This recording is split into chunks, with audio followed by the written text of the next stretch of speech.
evening, viewers. I'm Michaeline Moyabasi and welcome to another edition of Women's World. Tonight we bring you two Pawa Meris in the floriculture and agriculture industries respectively. It's been said that enterprises such as floriculture can potentially be harnessed as a means of socio-economic development. Floriculture and floristry is a relatively new and promising area of business in PNG. At an individual level, many growers and florists start out in floriculture as a part-time activity in their spare time and on spare land. At an industry level, growth in floriculture can extend to other industries and also expand to supply and marketing of pots, vases and various ornamental arrangement accessories. Cut flowers are also popular in Papua New Guinea and play an important role in many ceremonies. Next, we share with you Mary Saun, a Pawa Meri in PNG's floriculture industry. Mary Saun from Bibi Island in Manus Province is a florist who loves flowers. At the 12th Festival of Pacific Arts in Guam, Mary raised Papua New Guinea's flag because of her knowledge and skills she shared with people from other countries in the Pacific and visitors. Sessions were conducted to the general public that were based on how to grow plants and the purpose of arranging them for economic prosperity. Even though they have their florists here and they use a lot of flowers, but their flowers are all imported. And their florists, they prefer to buy imported flowers than the local flowers. So the session that I've just had now is to do with quality control. And they have asked me to do that, and they're very amazed and they're very thankful because they didn't know the difference. Like everyone say, flowers are beautiful or wow, they're good, but not realizing that, quality is not there. So after the training now, I hope, and I have said to their organization that they have to start helping the others, the flower growers, and get into like forming an association, flower association, so that they too can start to go into growing and flower control or supply of flowers and cut leaves and cut flowers. Moreover, it was on quality control on plants. According to Mary, there is a lot to floriculture in Guam that should promote and market local plants. A lot of every country has its day or hour that we are being coming here for display or demonstration, and same time each one is learning from another. And so from the learning, from what they are learning now, they're seeing that there's a lot to do in floriculture, or there's a lot to do with cut flowers and cut leaves. And therefore they are talking, the group that has formed for this 12th Festival of Flowers or Festival of Arts, they're going to form and start looking into farmers who are going to supply the local with the cut flowers and cut leaves. But first of all, it has been to do with the quality. And I've said to them, once they go into quality control, then they can get a lot of groups. They can form groups where they can concentrate with and expand their supply of flowers and leaves. Feta Roberto was one of the participants to Mary's sessions on quality control and said that she has learned many things from Papua New Guinea's florist. One of them is cost savings. Well, here on Guam, that's very rare because then we have to import them. And when you import them, it's very expensive. So what I've learned from watching Mary is I learned that pot that we have there is a seedling pot. And we just throw those things away. The kids play with it, they play sword and all that. And looking at it, she put it together with a couple of twine. And she made a vase, and then she took tea leaves and she bent it, and it's just awesome. And so she taught us how to make a makeshift water spritzer for your plants without having to take a hose or buy a container that's, that costs money. So we can recycle that, and we're very much into recycling here in Guam. So that's a really nice thing to learn. As a Papua New Guinea, she was very patriotic and happy to share her knowledge and skills with fellow Pacific Islanders to expand the floriculture industry.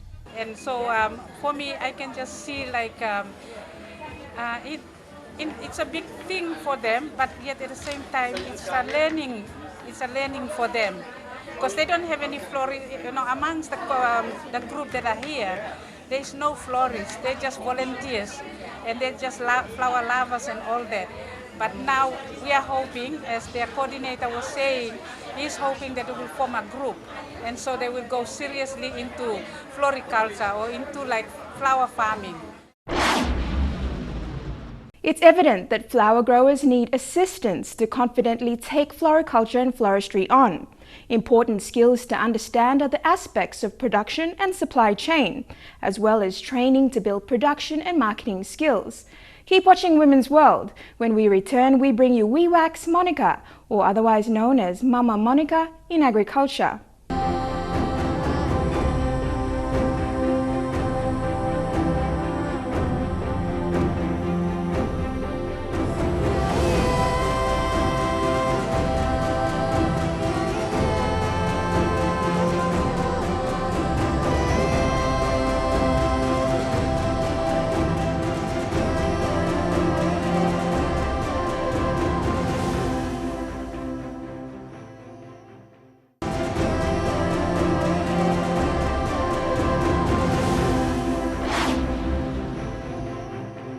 Welcome back to Women's World.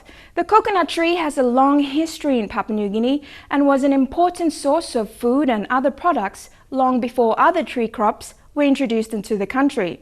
Using the humble coconut to bring change in her community is Maprik's Pawa Meris, affectionately known as Mama Monica. Passing roadside markets along the Sepik Highway, it can clearly be seen that for many, the coconut continues to be a large part of their rural economy. We have been invited by Coconut Industry Corporation to accompany them on their visit to East Sepik to take a closer look at what coconut-derived products are contributing to the local economy. Our journey takes us to the Foundation of Women in Agriculture Development, FOWIAD. Founded by Monica Otto, this organization has been at the forefront of developing the foundation of much of Hayfield and Maprik district's agriculture-based economy. It feels I am woman to be out there, and I believe I'm an I woman because I believe in my profession, I believe in myself, and I believe in the small person out there. Mama Monica has been the cornerstone of FOWIAD, an umbrella association for community-based organizations driven by women and focused on agriculture as a means of combating poverty to realize their full potential. We'll work with you.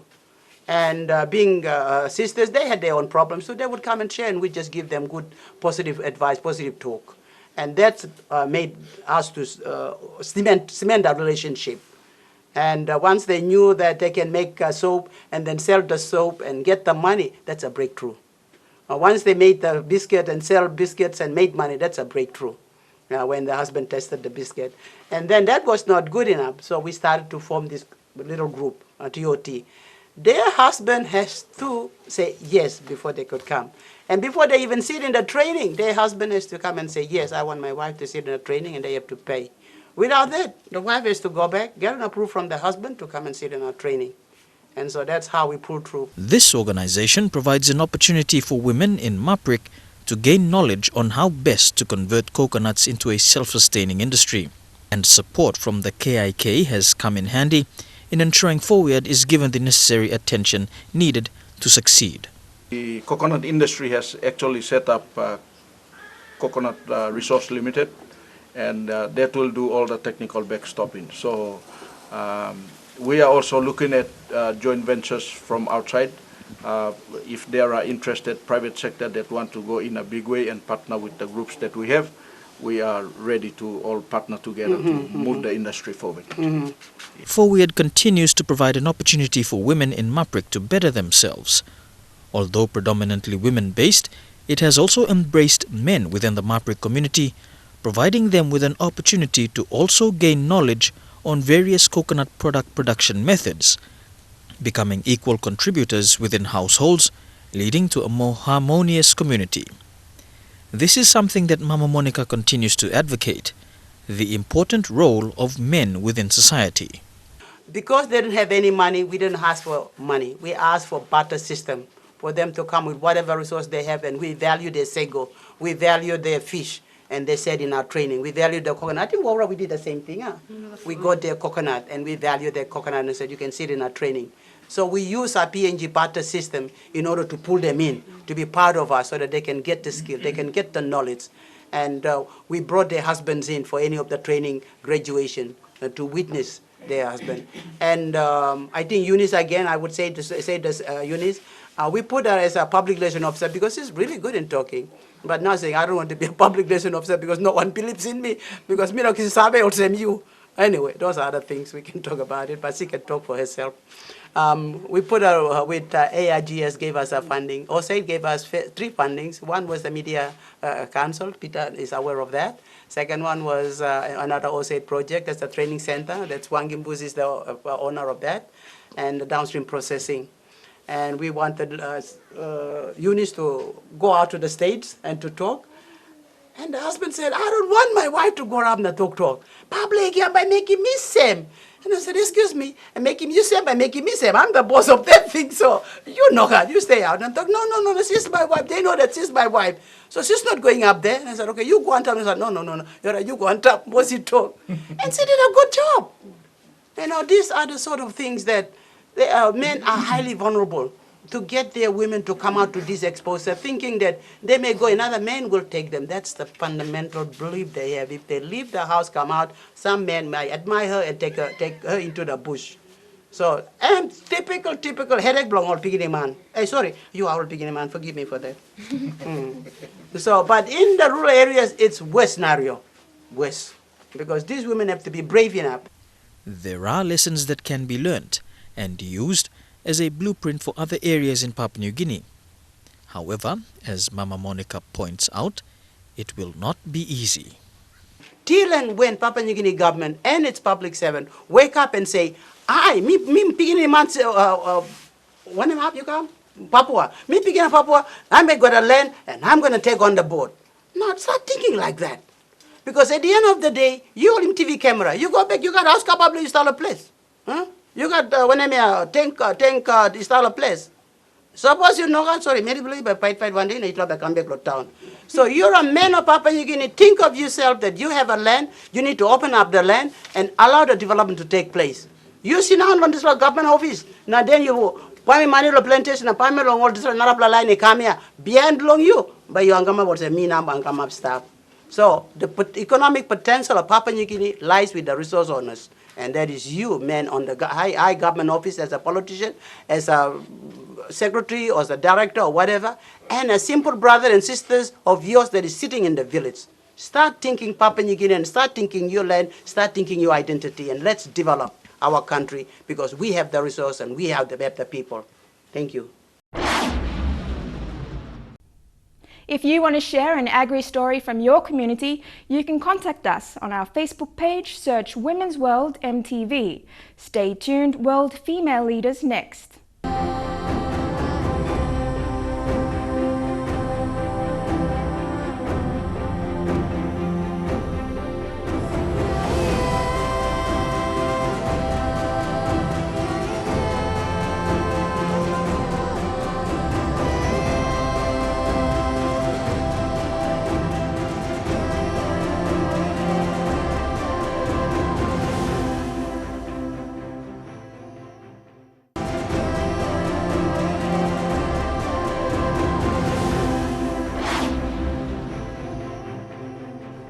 Theresa May is the new second female Prime Minister of the United Kingdom. She is another female to join the list of the world's most powerful women in 2016. But who are these women? Here we share some of the smartest and toughest female business leaders, entrepreneurs, investors, scientists and CEOs, making their mark in the world today. Angela Merkel is the daughter of a Lutheran pastor and referred to as one of the most powerful women on the planet. Currently, as a former research scientist, Angela has been the leader of Germany since 2005.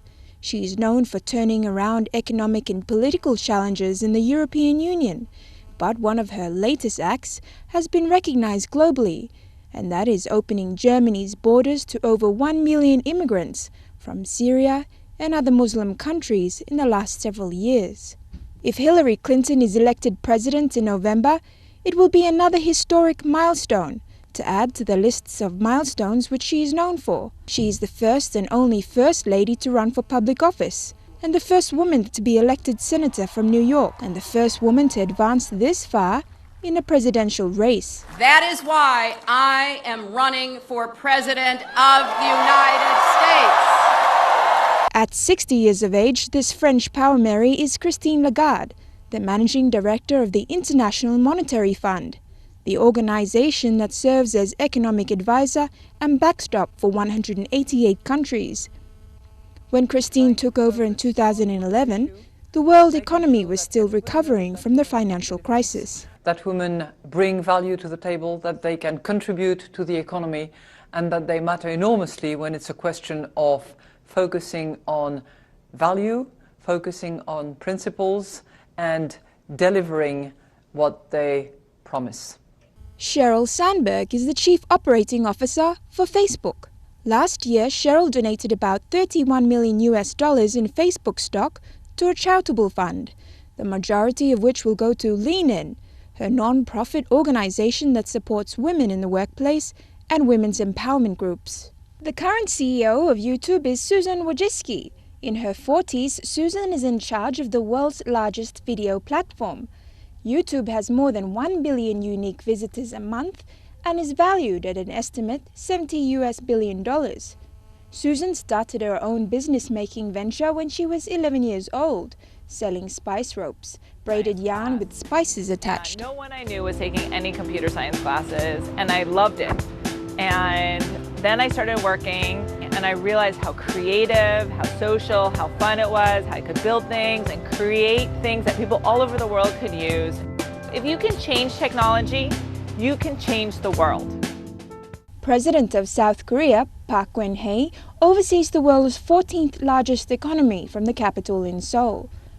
Park was sworn in as South Korea's first female president in 2013.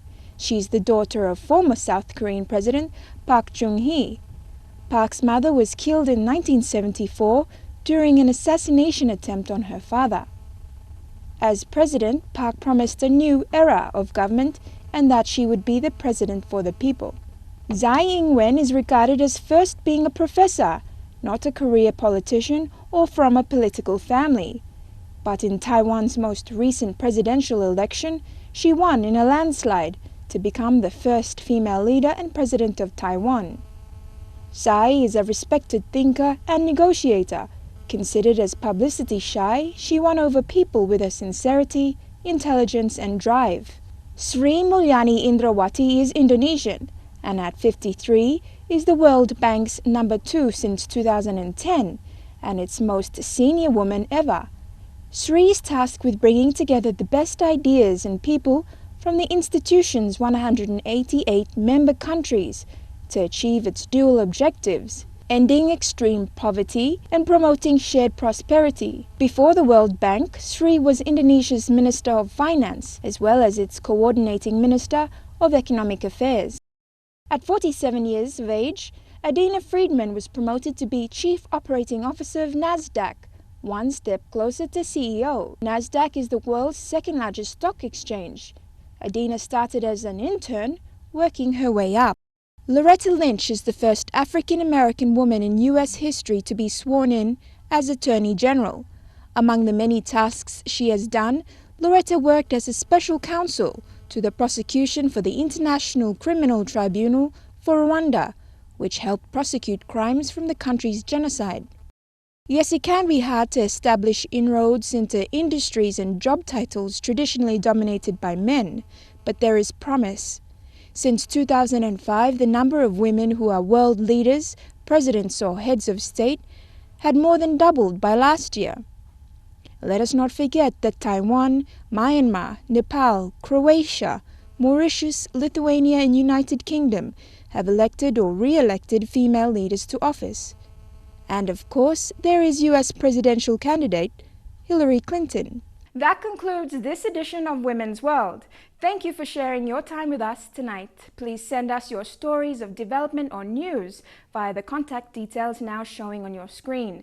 You can also search for us on Facebook. We look forward to hearing from you.